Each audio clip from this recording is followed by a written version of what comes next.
হবে নাকি কোনটা 21শে ফেব্রুয়ারিতে মাননীয় সদস্যের উপরে হামলা হয়েছে সেটা কি মব হবে, নাকি উত্তরা একটা বিজনেস সেন্টার উত্তরা স্কোয়ার সম্ভবত নাম, সেখানে ঘেরাও করে দোকানপাট ভঙ্গ করেছে সেটা কি মব হবে?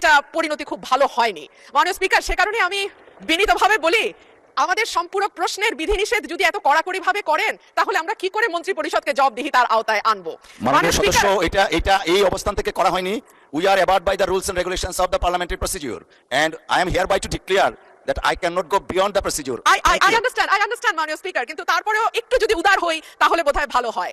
আমাদের মাননীয় স্বরাষ্ট্রমন্ত্রী উনি অত্যন্ত দক্ষ যোগ্য ব্যক্তি, উনি সংবিধান যেমন ভালো জানেন, আমি নিশ্চিত উনি ওনার মন্ত্রণালয়ের ব্যাপারেও অনেক বেশি জানেন। সে কারণেই একেবারে সম্পূরক প্রশ্ন ঠিক ওই মূল প্রশ্নের আঙ্গিকে না হলেও আমি মাননীয় স্বরাষ্ট্রমন্ত্রীর দৃষ্টি আকর্ষণ করে বলছি, বাংলাদেশের মানুষের কপাল এমন যে মরার উপর খাড়ার ঘা সবসময়ই থাকে। দীর্ঘ 15 বছর গুম, বিচার বহির্ভূত হত্যা, হেফাজতে নির্যাতন, নেতাকর্মীদের ধরে নিয়ে গিয়ে পা ভেঙে ফেলা, অসুস্থ করে দেওয়া, এই কালচার ছিল। এরপরে অন্তর্বর্তীকালীন সরকারের সময় মাননীয় স্পিকার আমরা দেখলাম মব কালচার। 2024-এর সেপ্টেম্বর থেকে 2026-এর জানুয়ারি পর্যন্ত মাননীয় স্পিকার আমাদের যেই পরিসংখ্যান সেটা বলছে যে 250-300-র উপরে মানুষ নিহত হয়েছে এই মবের খপ্পরে পড়ে। আমার মাননীয় স্বরাষ্ট্রমন্ত্রীর কাছে প্রশ্ন, যেহেতু একটা খারাপ কালচার বাংলাদেশে শুরু হয়েছে এবং আমি নিজেও 21শে ফেব্রুয়ারি সেটার একজন ভুক্তভোগী, সেটা বন্ধ করার ব্যাপারে সরকার কি মেজার নিবে এবং স্বরাষ্ট্রমন্ত্রী এই ব্যাপারে কি কি পদক্ষেপ নেবেন? ধন্যবাদ। ধন্যবাদ মাননীয় সদস্য। মাননীয় মন্ত্রী। মাননীয় স্পিকার, আপনাকে ধন্যবাদ। মাননীয় সদস্যকেও অনেক বেশি ধন্যবাদ দিচ্ছি। এই মব কালচারের ইস্যুটি একটা ডিফারেন্ট ডিবেট, আলাদা ডিবেট হতে পারত। যত পরিসংখ্যান তিনি দিয়েছেন 24-এর 5ই আগস্টের পর থেকে এই 26-এর জানুয়ারি পর্যন্ত, সে পরিসংখ্যানটা আমার কাছে নাই। তবে আমাদের কাছে অনুমান আছে। আমরা সরকারের দায়িত্ব পেয়েছি, আমি এটা ক্ষমতা বলতে চাই না, আমরা এই রেসপন্সিবিলিটিটা পেয়েছি। এই দায়িত্ব নেওয়ার পর থেকে আজকে আমরা প্রায় 45 দিনও এখনো হয় না, 1.5 মাস হয় না। এর মধ্যে ঠিক মব নয়, মবের মতো, কারণ এখানে ডেফিনিশন আলাদা করতে হবে।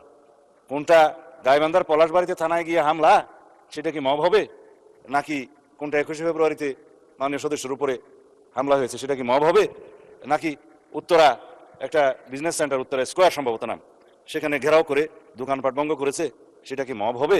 সবকিছুকে মব বলা ঠিক হবে না। কিছু আছে সংগঠিত পরিকল্পিত অপরাধ, তার বিরুদ্ধে মামলা হয় এবং সেটা তদন্ত হয়, গ্রেফতার হয় এবং বিচারের জন্য সুপর্দ করা হয়। কিন্তু স্পষ্ট উচ্চারণ আমরা করেছি দায়িত্ব নেওয়ার পরে, বাংলাদেশে কোনো রকমের মব কালচার আর থাকবে না। রাস্তাতে যে কোনো দাবি নিয়ে মহাসড়ক সড়ক অবরোধ করে দাবি আদায়ের যে প্রবণতা ইন্টারিম গভর্নমেন্টের সময় দেখা গিয়েছে, ক্ষেত্র বিশেষে সেই গভর্নমেন্টের দুর্বলতার কারণে ইন্সপায়ার্ড হয়েছে, সেটাকে আমরা আর কখনো অ্যালাউ করব না। গণতান্ত্রিক প্রক্রিয়া হিসেবে দাবি থাকবে, সেই দাবির জন্য সংশ্লিষ্ট কর্তৃপক্ষের কাছে, মন্ত্রণালয়ের কাছে, ডিপার্টমেন্টের কাছে অবশ্যই দাবিনামা স্মারকলিপি দেওয়া যাবে। সেজন্য জনমত সৃষ্টির জন্য সেমিনার সিম্পোজিয়াম আয়োজন করা যাবে এবং প্রয়োজনে সেটা একটা জনসমাবেশের মাধ্যমে প্রকাশ করা যাবে এবং অ্যাসোসিয়েশন রাইট টু স্পিক্স, এগুলো আমরা এনশিওর করবো, সেটা করা যাবে। It's Democratic culture. কিন্তু মবের মাধ্যমে যেন আমরা সবাই এই সমস্ত দাবি আদায়ের প্রবণতা থেকে বেরিয়ে আসি।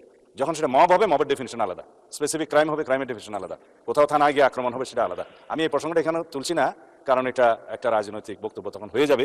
কোনোদিন যদি সেই বিষয়ে কেউ নোটিশ দেয় সেটা করব, অথবা আমারও ইচ্ছা আছে 2-1 দিন পরে 300 বিধিতে আমি একটা বিবৃতি দেবো। ধন্যবাদ মাননীয় স্পিকার।